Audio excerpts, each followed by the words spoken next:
사람들은 무엇인가 새로운 것이 등장하면 또는 새로운 개념이 나타나게 되면 그것에 대해서 두 가지의 반응으로 나누게 됩니다. 처음부터 혹은 시간이 지나가면서 긍정적으로 보기 시작하는 사람들이 있고, 어떤 사람들은 그것을 부정적인 측면만 보면서 부정적으로 이야기하는 사람들이 있습니다. 여러분, 하루를 살아가는 동안에 여러분 곁에 없어서는 안 될 것, 어떤 것들이 있을까요? 아마 대부분의 사람들이 한꺼번에 이야기하는 거 스마트폰일 것입니다. 예배 시간에도 스마트폰이 없었다면 얼마나 지루했을까요? 가끔은 메시지를 보내기도 하고, 인터넷 서핑을 하기도 하고, 설교를 메모하기도 하고, 뿐만 아니라 어디 처음 가는 곳 이야기할 때 예전 같으면 어디냐고 물어볼 텐데 이제는 주소가 뭐냐 라 물어보면 구글님께서 다 찾아주시는, 스마트폰만 있으면 모든 것이 다 될 것 같은 삶을 살아가고 있습니다. 마치 우리가 원래 그랬던 것처럼 우리는 태어날 때부터 스마트폰 들고 태어나고 우리의 삶을 늘 그 안에 있었던 것처럼 생각합니다. 그런데 그 스마트폰이라고 하는 것, 조금 어려운 말로 이야기하면 모바일 컴퓨팅이라고 하는 개념이 본격적으로 우리에게 다가오게 된 것은 10년밖에 되지 않습니다. 10년, 11년 그 정도밖에 되지 않습니다. 처음에 그런 개념이 들어오게 되어진 것, 죄송하지만 아이폰입니다. 아이폰이라고 하는 기계를 통해서 그 개념들이 처음 들어오게 됐습니다. 2007년 1월에 처음 아이폰이라고 하는 것을 내놨을 때 사람들의 반응이 둘로 나누어졌습니다. 어떤 사람들은 야, 이거야말로 특별하다, 정말 손바닥 위에 지구가 놓여 있는 것 같다, 이것을 통해서는 무엇이든 할 수 있을 것 같다 라고 하는 사람도 있었고, 지금은 많이 팔리지 않겠지만 앞으로 엄청난 숫자가 팔리게 될 거다, 당장 애플 주식을 사라 라고 이야기했던 사람도 있습니다. 하지만 대부분의 평가는 그렇지 않았습니다. 2012년에 아이폰 발매 5주년을 맞아서 비즈니스 인사이더라고 하는 잡지에 나왔던 글들을 한 IT 전문가가 정리한 것을 읽어봤습니다. 그 전문가는 한국경제신문 IT 부장으로 그 당시에 있었습니다. 아이폰 나왔다는 이야기를 듣고 몇 가지 기사를 쭉 읽어본 다음에 이 사람은 간단하게 정리를 했습니다. 별거 아니다. 터치 LG 초콜릿 폰이 먼저 했다. 게다가 배터리를 찰떡할 수 없다고 하는 것 말도 안 된다. 이거는 팔리지도 않을 거다라고 생각했습니다. 그 사람은 나중에 자기가 그렇게 전망했던 것을 기자 생활 4반세기 동안 가장 큰 잘못을 저질렀다라고 이야기합니다.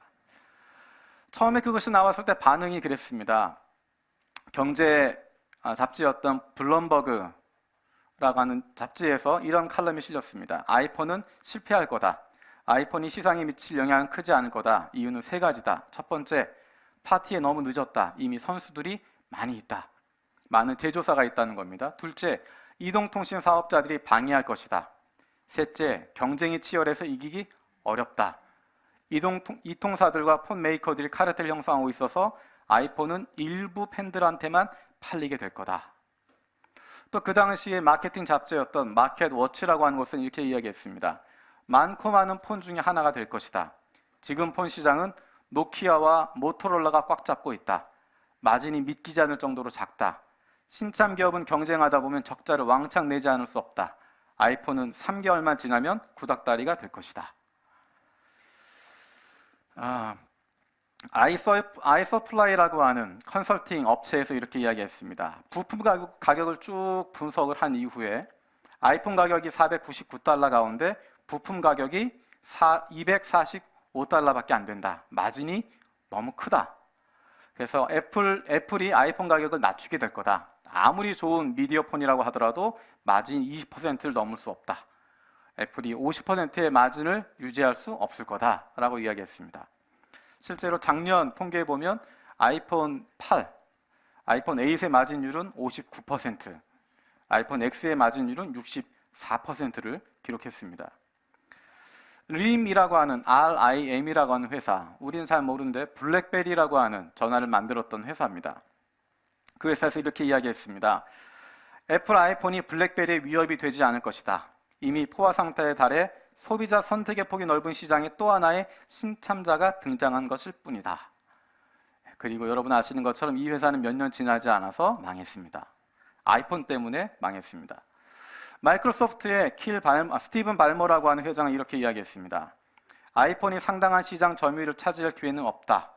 지금까지 팔린 휴대폰 13억 개를 들여다보니 60-70%는 우리 소프트웨어가 깔려 있다. 애플이 차지할 것은 2-3%나 되겠냐. 여러분 아시는 것처럼 적어도 휴대폰에 있어서는 마이크로소프트는 망했습니다. 새로 등장한 것에 대해서 사람들은 여러 가지로 반응하게 됩니다. 어떤 사람은 긍정적으로 보기도 하고 어떤 사람은 부정적으로 보기도 하고, 시간이 지나가면서도 긍정적으로 평가하는 사람, 점점 알아가는 사람이 있는가 하면 어떤 사람들은 끝까지 부정하고 끝까지 거부하는 사람들이 있습니다. 왜 그런 차이를 갖게 될까? 오늘 성경에 보면, 오늘 본문의 말씀에 보면 그런 두 종류의 사람들을 우리는 발견할 수 있습니다. 새롭게 등장한 예수라고 하는 사람, 예수라고 하는 사람이 예루살렘에 등장했는데 그 사람의 삶이 몇 년 되지 않았지만 그 사람을 보면서 사람들의 평가는 둘로 나뉘어지게 됩니다. 한편은 대제사장들과 바리새인들, 그리고 그의 아랫사람들. 또 다른 표현으로 이야기하면 대제사장들과 바리새인들, 그리고 다른 사람들. 조금 더 알기 쉽게 구분하면 예수를 거부하는 사람들과 예수를 알아가는 사람들입니다. 예수님을 앞에 놓고 예수님과 함께 시간이 지나가게 되어지면서 그분의 말씀을 듣게 되어지면서 그분을 주목하게 되면서 사람들은 둘로 나뉘어집니다. 예수를 거부하거나 예수를 알아가거나. 그 차이는 어디에 있을까? 오늘 이 두 사람들의 모습을 함께 살펴보길 원합니다. 첫 번째는 예수를 알아가는 사람들입니다. 우리 40절, 41절 말씀, 40절, 41절 같이 읽겠습니다. 시작.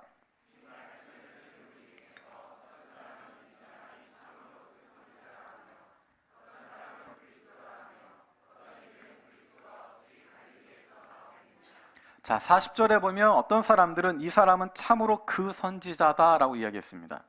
그 선지자라고 하는 것은 대명사를 사용하고 있습니다. 그냥 일반적인 선지자가 아니라, 일반적인 예언자가 아니라 바로 그 선지자라는 것입니다. 모두가 알고 있는, 모두가 이야기하는 그 선지자 그러면 떠올릴 만한, 그것은 모세가 신명기에서 예언했던 사람입니다. 모세가 신명기 18장에서 하나님께서 나와 같은 한 지도자를 세울 것이다 라고 이야기했습니다. 모세가 예언했고 이스라엘 백성들은 그를 고대하고 있었습니다. 그가 나타나기만 하면, 모세 같은 인물이 나타나기만 하기를, 예수님의 말씀을 듣는 사람들은 그 말씀에 권위가 있다고 하는 것을 발견하게 됐습니다. 그냥 사람의 이야기가 아닌 것을 알게 됐습니다. 그래서 열린 마음으로 그것을 듣고 있는 사람들은 예수님의 말씀에 깊은 감동을, 깊은 감명을 받게 됩니다. 그래서 예수가 그 선지자가 아닐까, 모세가 이야기했던, 모세가 예언했던 하나님의 영을 가지고 있는, 하나님의 마음을 전해줄 그 선지자, 성경이 예언하고 있었던 그 선지자가 아닐까라고 생각했습니다. 그 선지자라고 하는 것은 메시아와 직접적으로 연결되는 것은 아닙니다. 아마 예수님은, 이분은 모세 같은 사람, 엘리야 같은 사람, 그런 신령한 능력 있는 사람이 아닐까라고 생각했던 것 같습니다. 실제로 마태복음에 보면 예수님께서 제자들에게 사람들이 나를 누구라고 생각하느냐 물어보았을 때 많은 사람들이 이야기합니다. 혹은 엘리야라고 이야기합니다. 혹은 선지자라고 이야기합니다.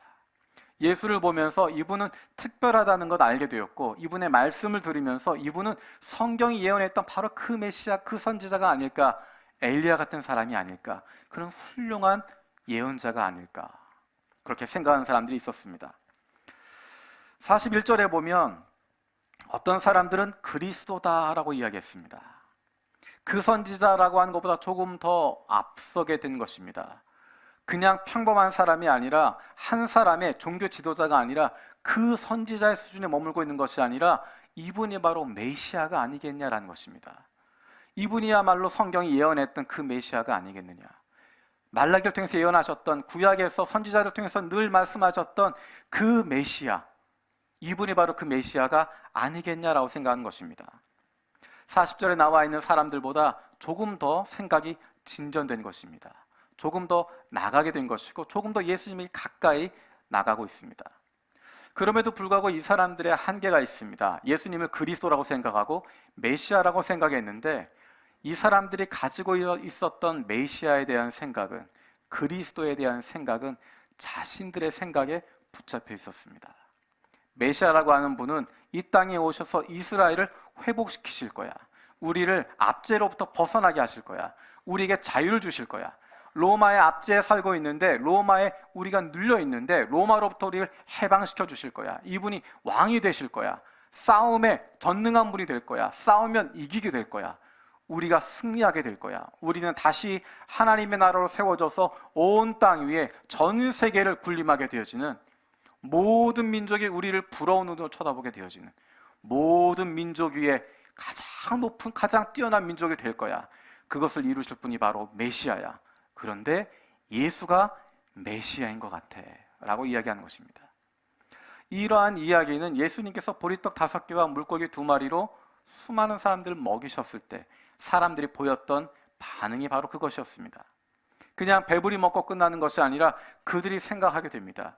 이분이야말로 성경에서 예언했던 그 메시아가 아닐까, 우리가 꿈꿔왔던 그 메시아가 아닐까, 우리가 생각해왔던, 우리가 기도해왔던, 우리가 바라고 있었던, 지난 수백 년 동안 눈물로 기도하며 기다려왔던 그 메시아가 아니겠는가.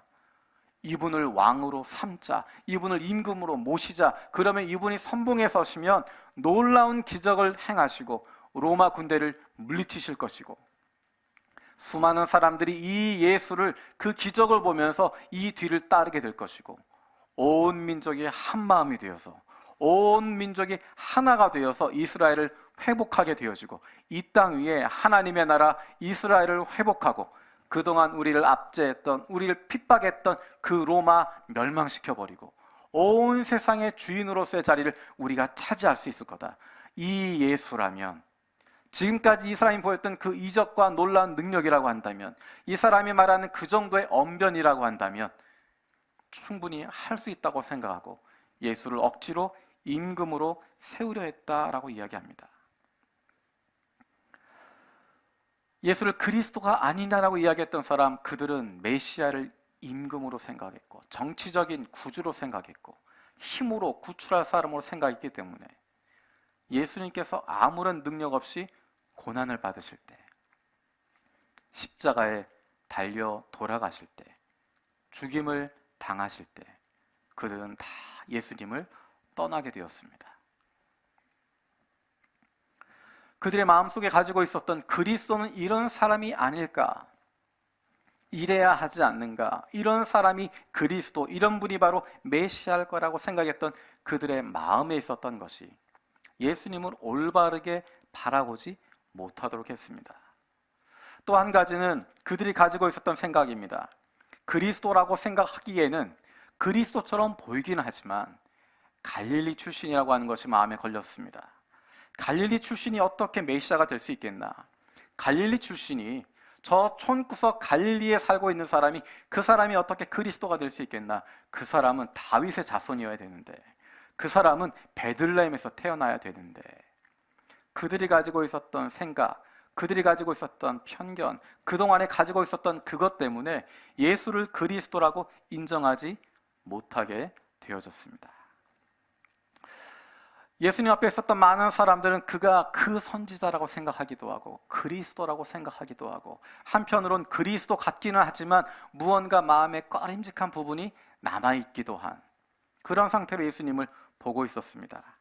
그 사람들뿐만이 아닙니다. 우리 46절 말씀 읽어보겠습니다. 46절 같이 읽어보겠습니다. 시작.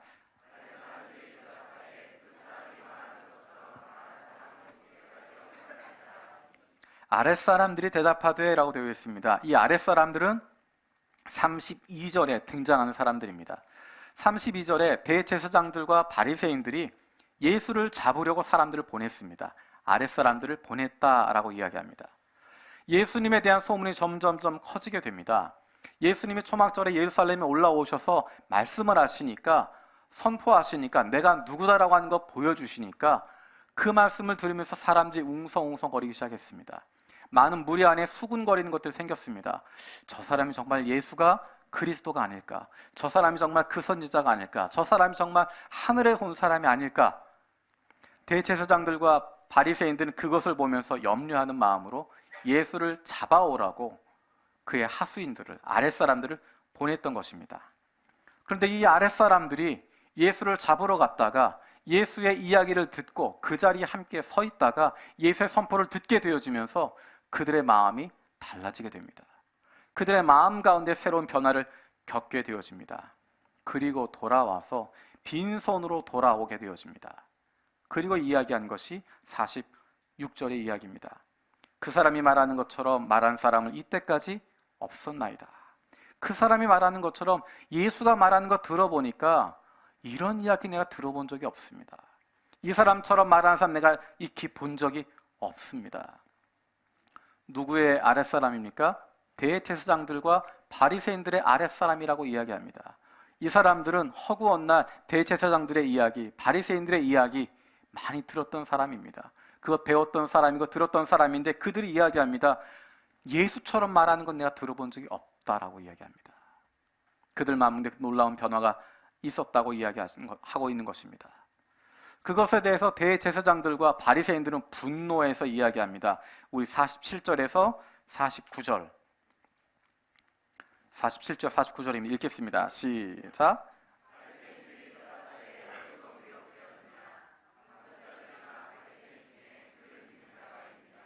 율법을 알지 못하는 이 무리는 저주를 받은 자로다. 바리새인과 제사장들의 이야기는 뭐냐면 너희가 무식해서 그래. 니네가 율법을 몰라서 그래. 니네들이 마음속에 든 게 없어서 그래. 니네가 하나님을 모르니까 그런 소리 하는 거야 라고 꾸짖고 있습니다. 그 아랫 사람들에게 우리가 예수처럼 말하는 이런 사람 본 적이 없습니다 라고 이야기할 때 그것 들으면서 자신의 모습을 돌아보는 것이 아니라 니들이 몰라서 그래. 무식해서 그래. 니들이 무식하고 배운 것이 없으니까 그러니까 죄인들이니까 니들이 죄인이니까 예수 편 드는 거야 라고 이야기하고 있습니다. 거기에 대해서 재미있는 표현이 50절, 51절에 나타나 있습니다. 같이 읽어보겠습니다. 50절, 51절 시작. 그 중에 한 사람 곧 전에 예수께 왔던 니고데모가 그들에게 말하되 우리의 율법은 사람의 말을 듣고 그 행한 것을 알기 전에 심판하느냐. 지금 이 이야기는 니고데모의 이야기는 바리새인과 제사장들이 이야기했던 47절에서 49절에 대한 대답처럼 보이고 있습니다. 니네가 무식해서 그래. 율법 몰라서 그래. 아무것도 모르니까 너희들이 죄인이니까 그 편에서는 죄인 편에 서 있는 예수 편 드는 거야 라고 이야기하는데 율법 배울 만큼 배웠고 그 당시에 가장 존경받게 되어지는 산헤드린 공회원 중에 한 명이었던 가장 앞서 있었고 가장 존경받고 가장 경건했던 바리새인 중에 한 사람이었던 니고데모가 그 자리에서 이야기하는 것입니다. 그 사람이 이야기한 것 거꾸로 이야기하면 그 내면을 이야기하면 예수가 그리스도일 수 있다라는 것입니다. 예수가 그리스도일 수 있다. 예수가 하늘로부터 온 분일 수 있다. 왜 그분의 이야기를 듣지 않고 그분이 하는 것, 행하는 것 보지 않고 이렇게 마음대로 판단 내리느냐라고 이야기하는 것입니다. 여러분 니고데모를 기억하고 계시죠? 요한복음 3장에서 니고데모가 등장하고 있습니다. 어두운 밤 가운데 아무도 보지 않는 가운데 니고데모가 예수님을 찾아옵니다. 그리고 그가 했던 고백이 있습니다. 예수님이 예루살렘에 행하셨던 많은 이적과 말씀들 보고 들으면서 그 마음 가운데 판단하게 되어집니다. 당신이 하셨던 수많은 이적들, 그 말씀들 내가 듣고 보니까 이것은 하늘로서 온 자가 아니면 할 수 없는 것입니다. 하늘로서 온 자가 아니면 이런 말씀할 수가 없고 하늘로서 오지 않았으면 이런 일들을 행할 수 없습니다. 하늘로서 온 자라고 하는 것 다른 편으로 이야기하면 그것이 바로 메시아를 이야기하는 것이고 그것이 바로 그리스도를 이야기하고 있는 것입니다. 어쩌면 니고데모는 그 자리에서 당신이 어쩌면 그리스도일지도 모르겠습니다.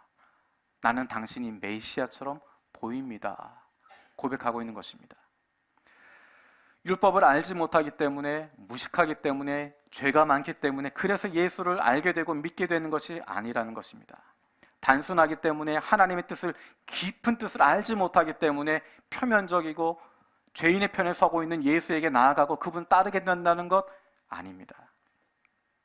어떻게 이 사람들이 예수를 알아가기 시작했을까?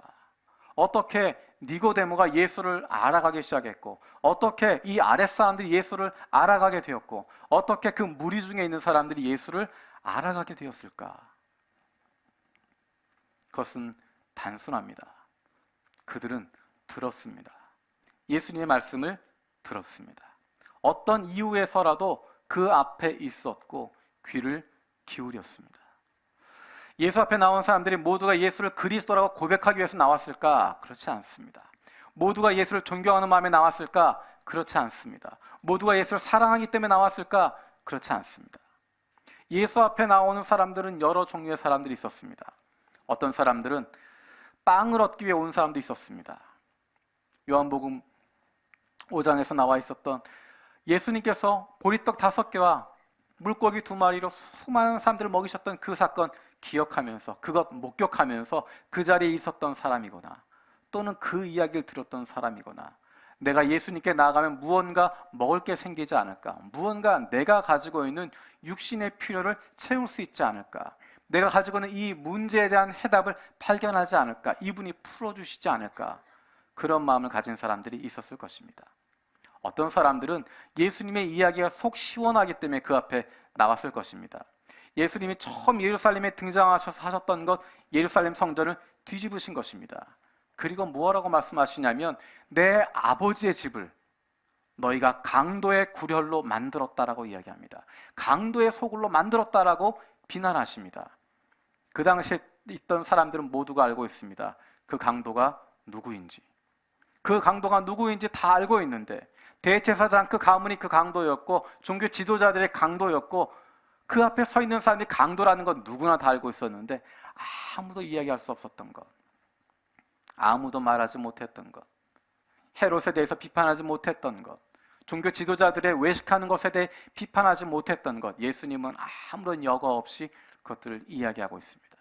그들을 비판하고 있고, 그들의 잘못을 찍어서 이야기하고 계시고, 그들의 마음속에 있는 중심을 보시면서 그 더러운 것들을 책망하고 있는, 어쩌면 그거 듣고만 있어도 속이 시원해질 수 있는, 차마 내 입으로는 강도라고 말할 수 없고 내 입으로는 이 나쁜 놈들이라고 말할 수 없는데, 예수님이 대신 그렇게 말씀하시니까 그 자리에 앉아서 아멘 하면서 기분 좋게 앉아있는 사람들이 있었을 것입니다. 속 시원해지고 싶은 마음 가운데. 어떤 사람들은 병고침을 받기 위해서 그 자리에 나왔을 것입니다. 예수가 누구인지 모르겠는데 얼마 전에 38년 된 병자, 내 옆에 누워 있었던 그 사람이 고침을 받았다고 하는 거 들으면서, 어느 동네 누구네 집 누가 고침을 받았다는 이야기 들으면서 어쨌든 그분 앞에 가보자라고 이야기하며 나왔던 사람들이 있었을 것입니다. 믿음은 없지만 그래도 예수님 근처에 가면 그분 옷자락이라도 만지면, 그분 부딪히기라도 하면, 아니면 그분과 말씀하시는 가운데 눈이라도 부딪히면 그분이 나를 고쳐주지 않을까, 그분이 내 문제 해결해 주지 않을까, 그 마음 가지고 나온 사람들도 있었을 것입니다. 또 다른 목적으로 온 사람도 있었을 것입니다. 우리가 조금 전에 살펴봤던 것처럼 그를 잡아가기 위해서 그 자리에 왔던 사람들도 있습니다. 그 자리에 와서 예수의 이야기를 들으면서 그 중에 잘못된 부분 찾으려고, 무언가 핑계를 잡기 위해서, 무언가 꼬투리를 잡기 위해서 귀를 기울이고 예수의 이야기를 듣던 사람들도 있습니다. 아마도 어떤 사람들은 가정의 평화를 위해서 예수님 앞에 나와서 그 이야기를 듣고 있는 사람이 있었을지도 모르겠습니다. 아무런 생각 없이, 아무런 기대 없이 그냥 그 자리에 나와 있는 사람도 있었을 것 같습니다. 중요한 것은 그들이 들었다는 것입니다. 어떠한 목적을 가지고 있었든지 간에 그가 예수 앞에 나왔고, 그리고 귀를 기울이고 듣기 시작했다는 것입니다. 그 말씀을 듣기 시작했을 때, 예수님 말씀하시는 것 듣기 시작했을 때 그들 안에 변화가 일어났다는 것입니다. 처음부터 그 사람들이 예수는 메시아구나, 나의 주 나의 하나님이라고 고백한 것이 아니라, 처음엔 각자의 목적이 있어서 자기의 생각에 있어서 나와서 듣기 시작했지만, 시간이 지나가면서 이분은 모세가 이야기했던 그 선지자가 아닐까, 이분 말씀하시는 거 들어보니까 이분이 하나님이 말씀하셨던 그 엘리야가 아닐까, 그분의 말씀을 들어보니까 이분은 정말 그리스도가 아닐까, 조금씩 생각이 달라지게 되어지고 조금씩 예수님을 알아가게 되었다는 것입니다.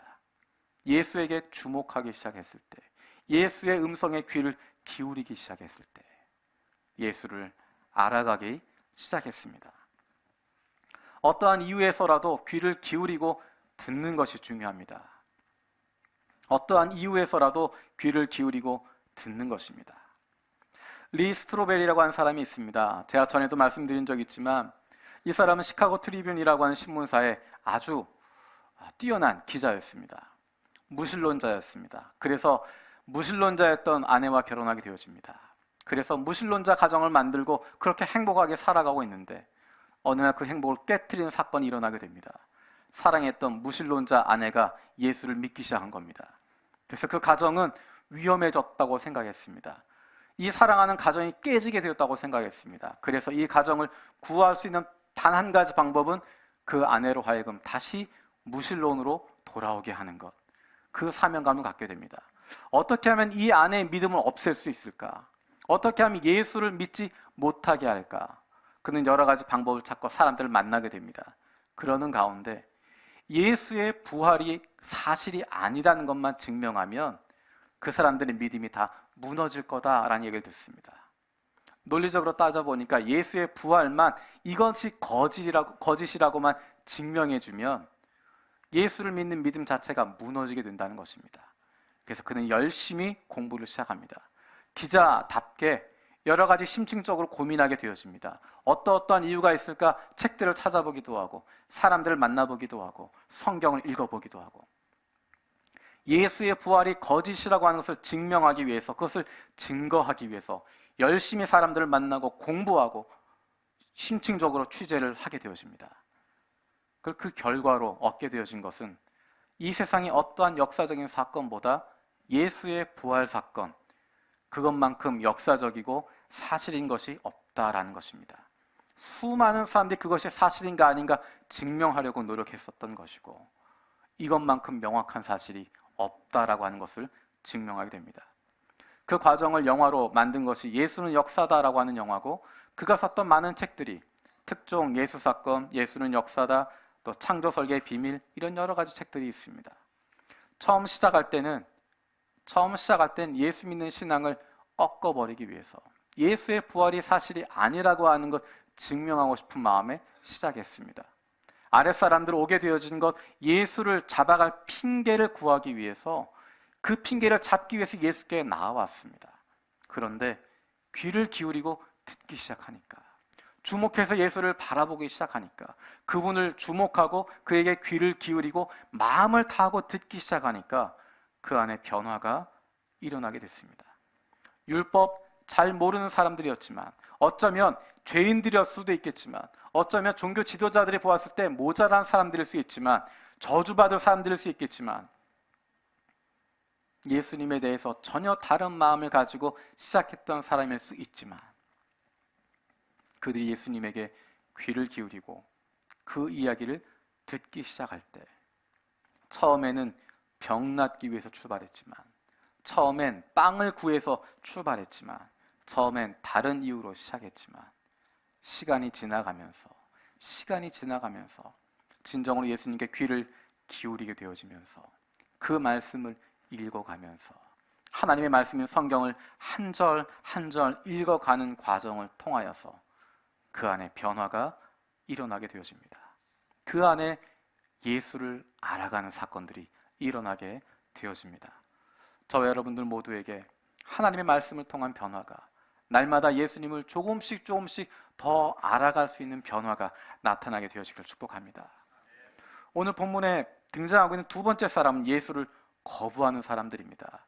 우리 41절, 42절 같이 읽겠습니다. 41절, 42절입니다. 시작.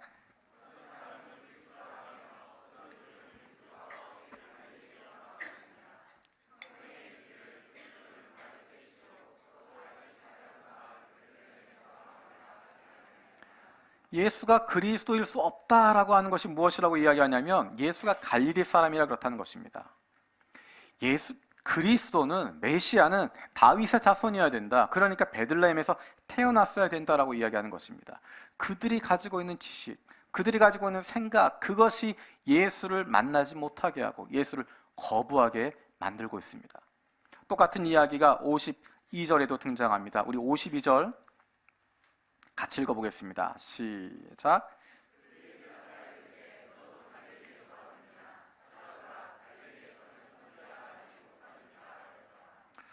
42절에 나왔던 이야기와 똑같은 이야기입니다. 갈릴리에선 선지자가 나타나지 않는다는 것입니다. 그런데 예수님의 행적에 대한 이야기는 이미 이사야에 예언이 되어져 있습니다. 이 사람들이 예수가 메시아가 베들레헴에서 태어난다고 하는 것, 구약 성경을 읽었기 때문에 알고 있는 것입니다. 그럼에도 불구하고 예수님께서 갈릴리에서 사역하게 되어지는 것, 갈릴리가 중심이 되어진다고 하는 것, 이미 이사야 9장에 예언되어져 있습니다. 전에 고통받는 자들에게 흑암이 없으리로다. 옛적에 여호와께서 스불론 땅과 납달리 땅이 멸시를 당하게 하셨더니 후에는 해변길과 요단 저편 이방이 갈릴리로 영화롭게 하셨느니라. 흑암에 행하던 백성이 큰 빛을 보고 사망의 그늘진 땅에 거주하던 자에게 빛이 비치도다. 메시아가 일하시게 되어지는 곳, 그 주 무대가 갈릴리라고 하는 것, 성경에서 이미 예언하고 있습니다. 그 말씀은 메시아에 대해서 예언하고 있는 이사야 9장에 나와 있던 것이고, 마태는 그 사실을 깨닫게 되어지고 마태복음 4장의 그 말씀을 그대로 인용해서 기록하고 있습니다. 예수가 갈릴리로 옮겨가신 것, 거기서 사역하게 되신 이유가 무엇인지를 분명하게 이야기하고 있습니다. 조금 전에 예수님께서 초막절에 하셨던 설교, 누구든지 목마른 자에게는 나에게로 와서 마셔라. 나를 믿는 자는 성경의 이름과 같이 그 배에서 생수의 강이 흘러 나오리라. 이 말씀은 지난주에도 이야기했던 것처럼 메시아가 할 설교의 내용이었습니다. 이사야 50장에서 55장에 나와 있는 메시아에 대한 예언이 있는데 그 말씀 가운데 분명히 나와 있는 것인데, 그래서 그 내용을 알았다고 한다면 예수가 갈릴리에서 사역하시고 이런 설교를 하시는 것 알았다고 한다면 예수가 바로 메시아라고 하는 것 인정할 수밖에 없었을 것입니다. 메시아에 대해서 이미 예언하고 있는 수많은 말씀들이 있었음에도 불구하고 여호와의 신이 내게 임하시면 일어나게 되어지는 그 놀라운 기적들, 예수가 그것을 이미 행하고 있음에도 불구하고 눈먼 자가 눈을 뜨게 되어지고 걷지 못하던 자가 걷게 되어지는 놀라운 일들이 일어나는 것 보고 있음에도 불구하고 이미 구약 말씀에 예언되어져 있던 것, 그 이사야의 말씀도 잘 알고 있었음에도 불구하고 어쩌면 그 말씀들을 잘 알고 있어야 할 대제사장들과 바리새인들이 만약에 그 내용을 잘 몰랐다면, 몰라서 예수가 그리스도인지 못 알아봤다고 한다면 그들은 잘못된 사람일 것입니다. 그 내용을 알고 있었음에도 불구하고 예수가 하는 일을 보면 메시아로 예언되었던 바로 그 모습이라고 하는 것 알면서도 예수를 부인했다고 한다면 그들은 자신들의 이익을 따라서 하나님의 말씀을 무시하고 그 해석을 마음대로 하고 있는 것입니다. 어떤 경우이든지 간에 대제사장들과 바리새인들은 하나님의 마음과 뜻에는 관심을 갖고 있지 않았던 것입니다. 처음의 시작은 제사장들의 시작, 대제사장의 시작, 그가 하는 일, 하나님을 보는 것이었고 하나님의 뜻을 따르는 것이었고 그것을 가르치는 것이었는데, 바리새파 사람들의 시작, 하나님의 말씀인 율법에 목숨을 걸겠다고 한 것이고 내가 그 율법에 목숨을 걸고 지켜서 죽으면 죽겠다는 각오를 가지고 그렇게 시작했던 사람들인데, 시간이 지나가면서 그 하나님의 마음에, 그 하나님의 뜻에 관심을 두지 않고 겉으로 보이는 겉모습에 집중하게 되어지고 지금 내가 누리고 있는 특권에만 마음을 빼앗기게 되어지고 내가 지금 가지고 있는 이 지위, 내가 가지고 있는 이 권력, 내가 누릴 수 있는 이 힘, 내가 받고 있는 이 존경, 내가 지금 누릴 수 있는 이 혜택들, 이것을 놓치지 않겠다라고 하는 거기에만 마음을 빼앗기다 보니까 그렇게 구약 성경에서 예언하고 있었던 이 메시아의 모습을 잊어버리게 되었고, 아랫사람들도 율법이 없다고 무시당했던 그 사람들도 깨달았던, 그 사람들조차 발견하게 되었던 예수가 그리스도라고 하는 사실을 인정하지 못하게 되었던 것입니다. 자신들의 유익에 맞추다 보니까, 내 생각에 집중하다 보니까 아랫사람들로 깨달을 수 있는 것들, 모르는 사람들, 평범한 사람들, 일반적인 사람들도 다 깨달을 수 있는 그것들을 놓쳐버리게 되는 것입니다. 보여주고 계심에도 불구하고 볼 수 없고, 말씀하고 계심에도 불구하고 듣지 않겠다라고 각오하고 있기 때문에, 그 자리에 서 있어도 그 말씀 듣지 않겠다라고 각오하고 있기 때문에 그들은 예수를 부인하게 됩니다. 그 사람들 마음속에는 하나님은 이런 분이야 라고 하는 생각을 가지고 있습니다.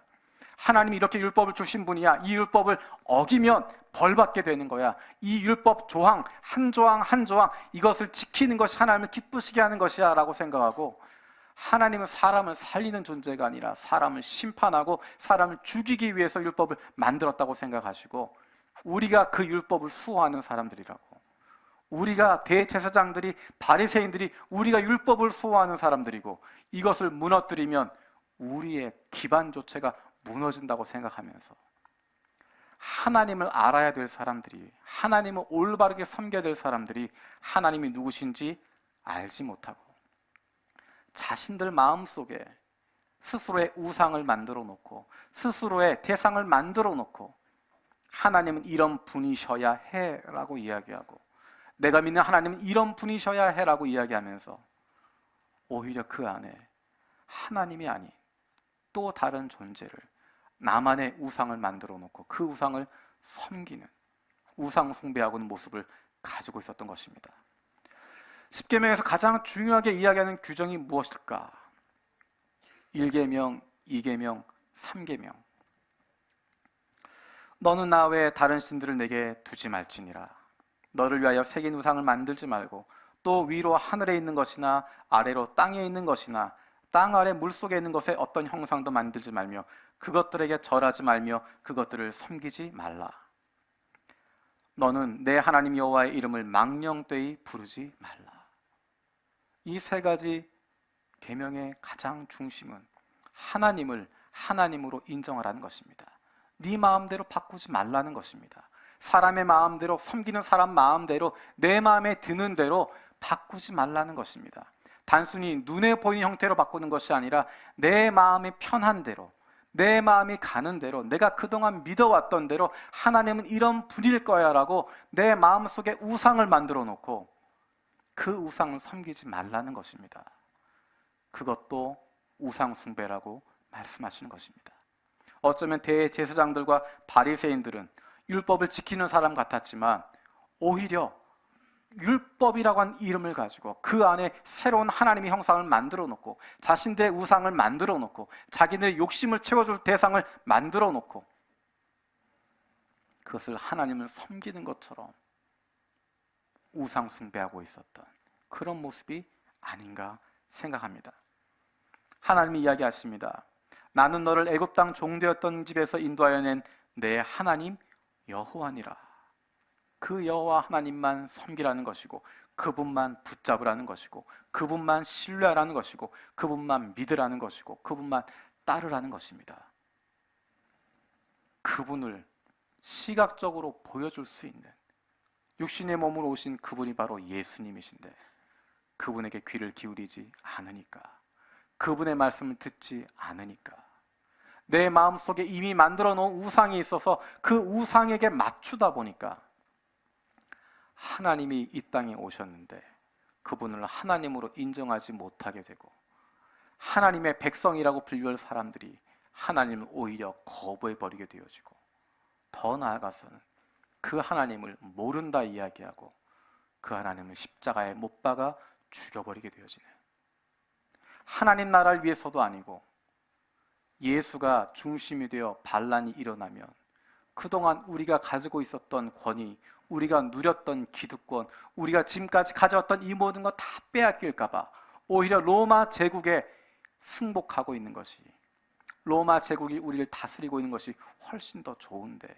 지금 이 상태가 좋은데라고 생각하면서 하나님의 뜻이 아니라, 하나님의 마음이 아니라 내 유익과 내 생각과 내가 지금 누리고 있는 그것에만 집중하다 보니까 오히려 예수를 알아보지 못하는, 예수를 가장 잘 알아야 될 사람들이, 그리스도를 가장 잘 알아봐야 될 사람들이, 메시아를 가장 사랑해야 할 사람들이 오히려 그분을 거부하고 저주하고 죽여버리게 되어지는 것입니다. 어떻게 예수를 알아갈 수 있을까? 그분 앞에 나아가는 것이고 겸손한 마음으로 듣는 것입니다. 겸손한 마음으로 하나님이 어떤 분이신지 나에게 알려주십시오. 기도하는 마음으로, 열린 마음으로 하나님의 말씀을 듣는 것입니다. 듣고자 하는 마음이 있어야 들릴 수 있습니다. 어떠한 이유에서든 그분 앞에 나아가서 듣기 시작하는 것입니다. 말씀을 읽기 시작하는 것입니다. 우리가 작년 8월부터 리바이벌 101이라는 제목을 가지고 온 교회가 함께 말씀을 읽자라고 해서 실천해오고 있습니다. 어떤 분들이 보시기엔 그거 뭐 60주 동안 1년이 넘는 시간 동안 뭐 이렇게 하나, 그냥 쌈박하게 짧게 확 읽어버리고 말지. 어떤 분들은 뭐 그걸 굳이 매일 읽어야 되나. 오늘 본문에 다시 한번 그런 생각을 하게 됩니다. 예수의 말씀에 귀를 기울이고 있는 사람들, 날마다 그 말씀을 들으려고 하는 사람들, 그 사람들은 달라집니다. 한 번의 뜨거운 경험이 아니라, 한 번 확 와닿는 것이 아니라 매일의 일상 속에서 그 말씀을 대하고, 그 말씀을 읽어가고, 그 말씀을 들으려고 노력하고, 하나님의 말씀을 들으려고 노력할 때, 예수님의 말씀에 귀를 기울이게 되어질 때 변화가 일어나게 됩니다. 우리는 한 번에 너무 큰 변화를 기대합니다. 아무것도 모르던 사람이 그저 한 번 듣고 나면, 한 번 설교 듣고, 한 번 성경 읽고 나면 예수가 나의 주 나의 하나님이구나 고백할 것 기대합니다. 그런 일은 잘 일어나지 않습니다. 조금씩 달라집니다. 조금씩 내 마음이 열리기 시작하고 예수님에 대한 관심을 갖게 되어지고, 조금씩 이 말씀은 특별하구나, 이 말씀은 살아있구나 느끼게 되어지고, 이분이 내 인생을 바꾸실 분이 아닐까 기대하게 되어지고, 종국에는 이분이 내 인생을 바꾸셨구나, 내 삶을 새롭게 하셨구나, 예수가 나의 주, 나의 하나님이시구나 고백할 수 있도록 조금씩 달라지는 것이고, 그런 변화가 나타나게 되는 것입니다.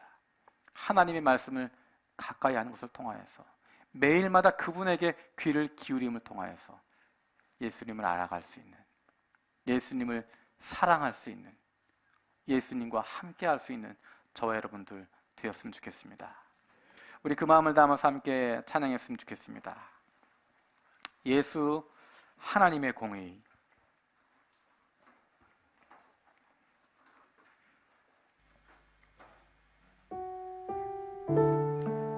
우리가 시간이 지나가면서 예수님을 더 알아갈 수 있으면 좋겠습니다. 그냥 당연하게 난 알고 있어, 예수는 이런 분이야, 하나님 이런 분이야, 과거에 알았던 것 거기서 멈추는 것이 아니라 지금 알아가는 것입니다. 다시 배워가는 것입니다. 내 욕심이나 판단으로 하나님이 이런 분이야, 어쩌면 내 안에 그런 우상을 만들어 놓고 하나님을 섬기는 것처럼 그렇게 할 수 있는데, 그것들 다 부수어버리고 날마다 하나님의 말씀을 통해서 하나님을 배워갈 수 있는, 예수님을 알아갈 수 있는, 그로 말미암은 예수를 알고 예수를 사랑하고 예수를 닮아갈 수 있는 기쁨이 저 여러분 가운데 있게 되시길 원합니다. 찬양하겠습니다.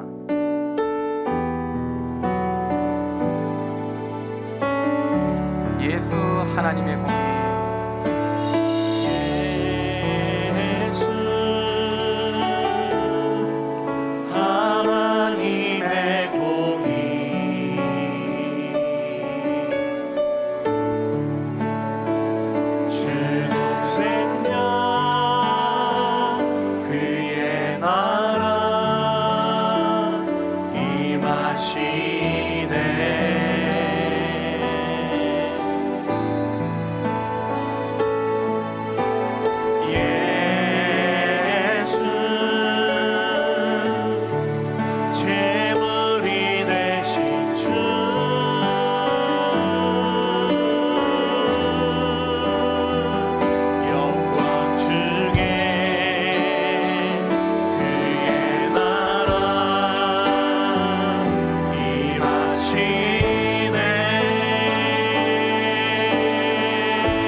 목적을 가지고 다른 생각들을 가지고 다른 꿈을 꾸면서 그분 앞에 나와서 그분을 주목하고 그분의 이야기를 들으면서 변화되어지고 예수를 더 알게 되었는데, 어떤 사람들은 성경에 대한 지식도 가지고 있었고 그들이 하나님의 뜻을 알고 있다고 생각했고 하나님 말씀대로 살아간다고 생각했는데, 그것이 진정한 하나님의 뜻이 아니라, 하나님의 말씀이 아니라, 하나님의 중심이 아니라 그들이 만들어 놓았던 그들의 우상이었기 때문에 하나님이신 예수님을 알아보지 못하고 그를 저주하고 그를 거부하고 그를 죽이려 했던 것을 봅니다. 하나님, 우리 마음 가운데 예수 그리스도에게 집중하게 하여 주시고 예수님의 말씀을 들을 수 있는 저희들 되게 하여 주시옵소서. 하나님의 말씀의 성경을 읽어가게 하여 주시고 그것을 통하여 한 가지 한 가지 배워가게 하여 주시고, 그로 말미암아 예수를 그 선지자로, 예수를 그리스도로, 예수를 메시아로, 그리고 종국에는 예수를 나의 주 나의 하나님으로 고백할 수 있는 변화가 우리 가운데 일어나게 하여 주시고, 예수를 사랑할 수 있게 하여 주시고 예수님을 닮아갈 수 있게 하여 주시고, 그로 말미암아 하나님과 함께하는 기쁨을 누리는 우리들 되게 하여 주시옵소서. 함께 기도하겠습니다.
살아계신 아버지 하나님,